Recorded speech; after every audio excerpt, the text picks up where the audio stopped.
రండి నాన్న. ఏంటమ్మా నువ్వు చేసిన పని? నేనేం చేశాను? ఇంకా ఏం చేయాలమ్మా? నేను ప్రేమగా సారి పంపిస్తే తిరిగి పంపించేస్తావా?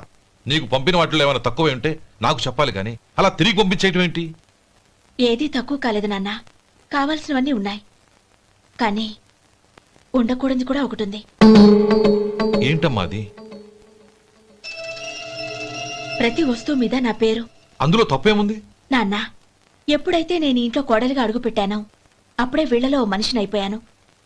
మీరు పంపిన వస్తువులు ఇక్కడుంటే అవి చూసినప్పుడల్లా వాటి మీద నా పేరు కనపడి ఇది నీది అని గుర్తు చేసి నన్ను పరాయిదాన్ని చేస్తాయి. అది కాదమ్మా. ఇంకేమీ చెప్పకండి నాన్న. పాలలాంటి ఈ ఇంట్లో నన్ను పంచదారలా కలిసిపోనివ్వండి. 10 కాలాల పాటు నన్ను తీయగా బతకనివ్వండి.